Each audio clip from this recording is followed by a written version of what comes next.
ان الذين آمنوا والذين هادوا والنصارى والصابئين من آمن بالله واليوم الآخر وعمل صالحا فلهم أجرهم عند ربهم ولا خوف عليهم ولا هم يحزنون. یقیناً جو لوگ ایمان لائے، اور اس سے مراد ہے جو ایمان لائے حضور پر، محمد پر صلی اللہ علیہ وسلم، والذین ہادوا، اور جو یہودی ہو گئے، والنصارى اور نصرانی، والصابئین، اور صابی وہ لوگ تھے عراق کے علاقے میں رہتے تھے جو کہتے تھے کہ ہم دین ابراہیمی پر ہیں، لیکن ان کے ہاں بھی بہت کچھ بگڑ گیا تھا. جیسے حضرت ابراہیم کی نسل، حضرت اسماعیل کی نسل بگڑ گئی تھی، تو اس طرح وہ بھی بگڑ گئے تھے. ستارہ پرستی زیادہ تر ان کے ہاں تھی. من آمن باللہ والیوم الآخر، جو کوئی بھی ایمان لایا اللہ پر اور یوم آخر پر، وعمل صالحا، اور اس نے عمل کیے اچھے، فلہم اجرہم عند ربہم، تو ان کے لیے محفوظ ہے ان کا اجر ان کے رب کے پاس. ولا خوف علیہم ولا هم یحزنون، اور نہ ان پر کوئی خوف ہوگا اور نہ وہ کسی حزن سے دوچار ہوں گے. ظاہر الفاظ کے اعتبار سے دیکھیے کہ یہاں ایمان بالرسالت کا ذکر نہیں ہے. ویسے تو اگر کوئی اس سے یہ غلط استدلال کرتا ہے تو اس کا پہلا جو اصولی جواب ہے وہ تو یہ ہے کہ ایسی حدیثیں بھی موجود ہیں، من قال لا الہ الا اللہ دخل الجنہ، تو اس کے کیا معنی ہے؟ صرف کہنے سے جنت میں داخل ہو جائیں گے، کسی عمل کی ضرورت نہیں.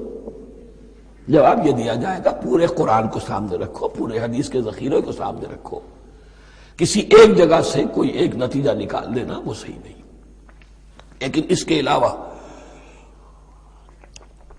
وہ اصول جو میں بیان کر چکا ہوں کہ یہ سلسلہ شروع کہاں سے ہوا ہے. 5واں رکوع، وآمنوا بما انزلت مصدقا لما معكم ولا تكونوا اول كافر به. انہیں ایمان کی زوردار دعوت سے تو یہ ساری بات شروع ہوئی ہے. اب فصاحت اور بلاغت کا یہ تقاضا ہے کہ بار بار اس کو دہرایا نہ جائے، وہ بات انڈرسٹوڈ رہے گی، مقدر رہے گی، سمجھی جائے گی کہ ہر جگہ پر وہ موجود ہے، اس لیے کہ ساری گفتگو ہو رہی ہے اسی کے حوالے سے. وآمنوا بما انزلت مصدقا لما معكم ولا تكونوا اول كافر به ولا تشتروا بآياتي ثمنا قليلا وإياي فاتقون. اس حوالے سے یوں سمجھیے اب اس آیت کو کہ یہاں پر کچھ الفاظ محذوف مانے جائیں گے. ان الذين آمنوا والذين هادوا والنصارى والصابئين من آمن بالله واليوم الآخر وعمل صالحا في أيامهم فلهم أجرهم عند ربهم ولا خوف عليهم ولا هم يحزنون. ہر دور میں جبکہ ابھی حضرت عیسیٰ نہیں آئے تھے تو جو بھی یہودی تھے اس وقت تک، حضرت موسیٰ کے ماننے والے، وہ جو بھی اللہ پر ایمان رکھتے تھے اور نیک عمل کرتے تھے، آخرت کو مانتے تھے، ان کی نجات ہو جائے گی. لیکن حضرت عیسیٰ کے آنے کے بعد ان کو نہیں مانا، اب وہ کافر قرار پائے. لیکن اب حضرت عیسیٰ کے آنے کے بعد جب تک حضور نہیں آئے جو بھی مانتا ہے، لیکن یہ کہ شرط یہی ہوگی کہ اپنے اپنے زمانے میں، اصل میں نفی جس بات کی جا رہی ہے وہ یہ ہے کہ یہ نہ سمجھو کہ کسی گروہ میں ہونے سے نجات ہوتی ہے. نجات کسی گروہ میں ہونے کی وجہ سے نہیں ہے، نجات کی بنیاد ایمان اور عمل صالح ہے.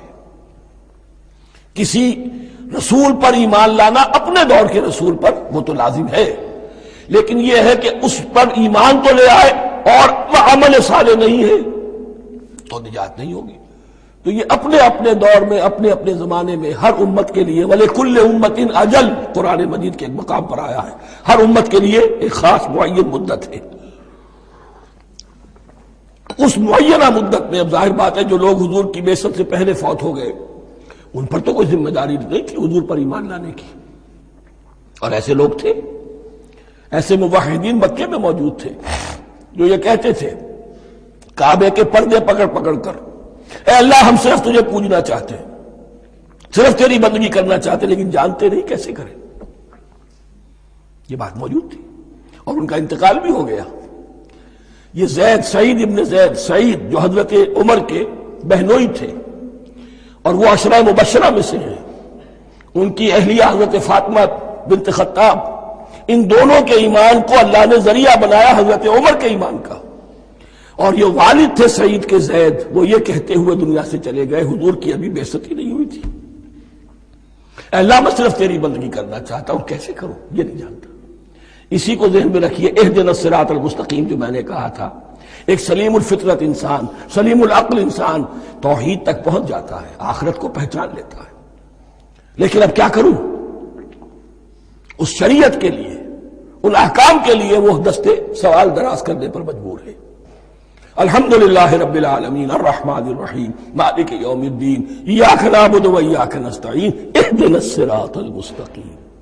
اسی صراط المستقیم کی دعا کا یہ جواب اب آئے گا، شروع ہوگا سورہ بقرہ سے، یہ کرو یہ نہ کرو، یہ فرض ہے، یہ تم پر لازم کیا گیا، یہ چیز حرام کی گئی، وغیرہ وغیرہ۔